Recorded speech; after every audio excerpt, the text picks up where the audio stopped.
Hello, and thank you for joining me, taking a moment, a slow moment out of your day. Let's begin as we do. Big breath in and out again. And another one. And out again. So we can invite the day in. It's a beautiful idea, isn't it? And then we give the world a chance to look back and see us because we are known by it. And it's beautiful. It is. We invite those feelings too, don't we? Emotions. And often they are fantastic. And sometimes they are not. And it's a roller coaster, as they say. Sometimes those messages that seem to ping about in our brains, driven by hormones and neurotransmitters, chemicals, coming from ideas. They can be heavy. They can be fantastic too. But they can be very heavy. And they can linger. Sometimes they're a wave and it's beautiful. And we let it carry us. The truth is, we are the rider on that wave. We choose to ride it. And we've heard this before, haven't we? It's all attached to these notions of loving yourself. You have to love yourself. But then sometimes we seem to be prisoner to some severe anguish, loneliness, unexplained sadness, envy, anger. They seem to take over. And I think we know, I think intrinsically we feel that they arise from, they come from the self we are supposed to love. And that's very difficult sometimes to understand. And I think it should be demystified. So let's have a go.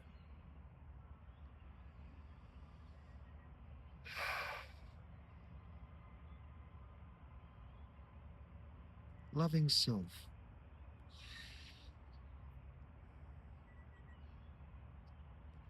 It's almost like we are fair weather friends with self sometimes.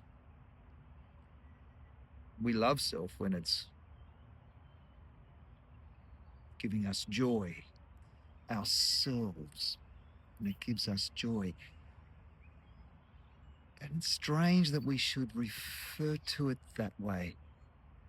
I am happy with myself. I am unhappy with myself. I'm angry with myself. Who is the I that is angry with self? It's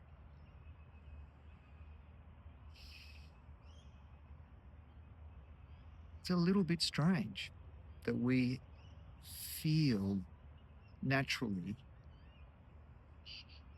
that we can refer to or appear to make reference to two entities at once. There is only one. There is only one. And I think we know that because when we are born, it is just the essential I. It's just the being moving around in the world trying to focus on something, not really aware or appreciating, just is. Later, the thing we call personality, which is a skinny version of self, begins to emerge circumstantially, largely. Truth is, it's crafted through a series of choices that we make. We don't always have control over the circumstances, but there's always some small element of choice, a choice in how we might react to something, even when it's very hard, very hard.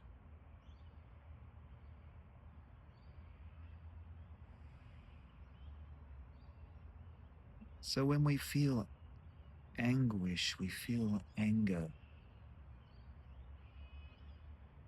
we are a little disappointed in the self.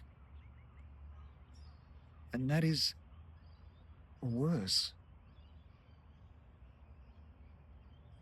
Anger comes and it goes. Jealousy comes and it goes. All variety of anguish comes and it goes. Self remains.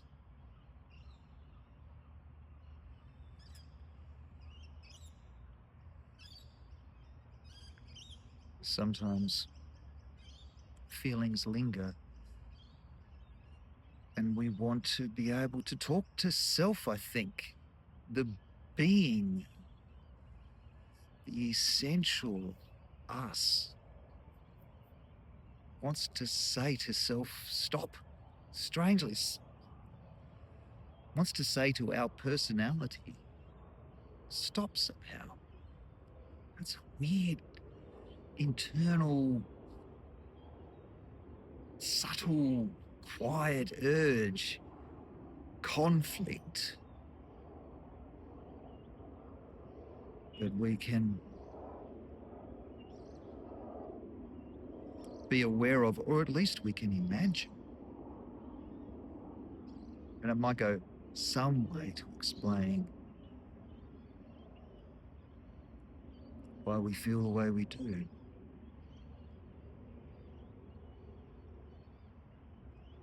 So the answer is then to love this self that appears to bring forward reactions that are exaggerated, hyper-vigilant responses, overblown urges to respond disproportionately and or to be sad or to be thinking in terms of catastrophe.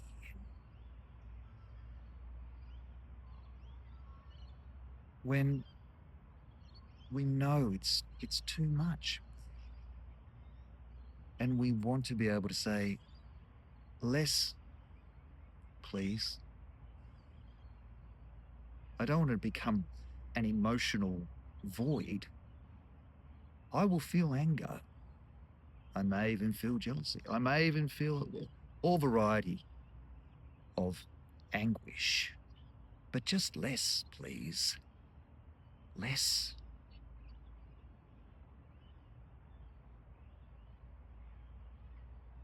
Well, this self that we use to show the world that we are capable. Socially, we can be sociable. That's what self is for, really.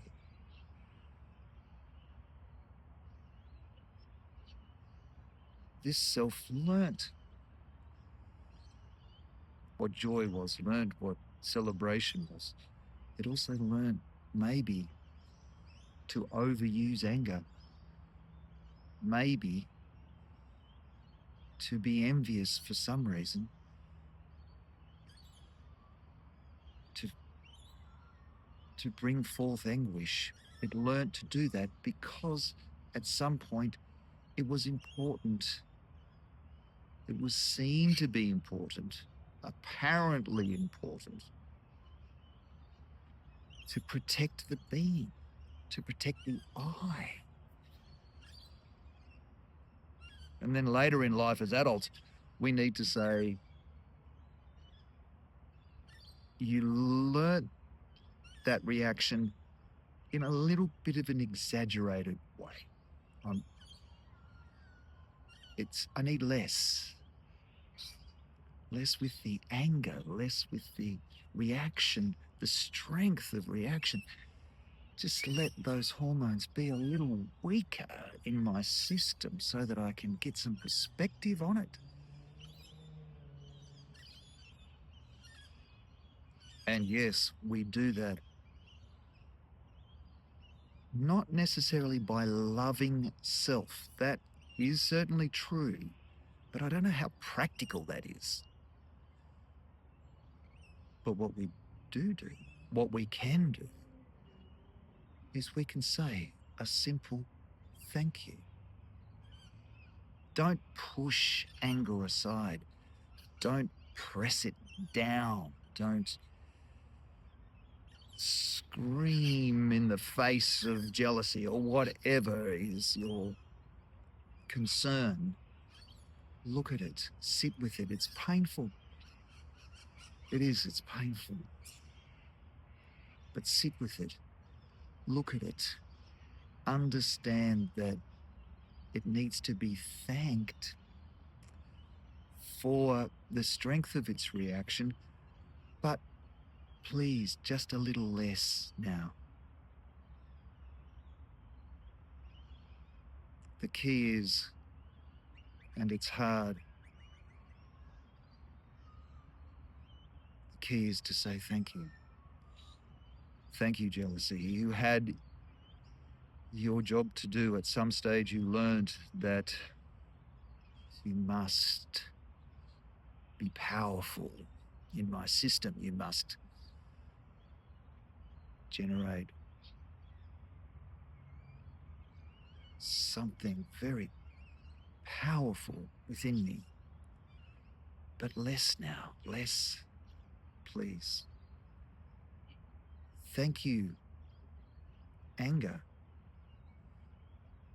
Thank you. You were doing your job. But we need to retrain the intensity. It's too much. Less, please. In other words, you use the language of love. And you can literally be saying these things to yourself. This is the demystifying. This is the pathway to love. Loving yourself is to be using the language of love. Thank you. You're appreciated. But let's see if we can reorganize the way you react, the strength of your reaction. Thank you, anger, for what you have done for me so far. Let's find a new way for you to exist. Anger is important. When your little one is putting her hand up to touch the hot saucepan, yes, anger protects. Anger protects. But if that little one spills some paint on the carpet, consequences. Give her some consequences. That's better than anger. Her life is not a risk because there's paint on the carpet. Thank you, anger. Thank you, but I need a little less.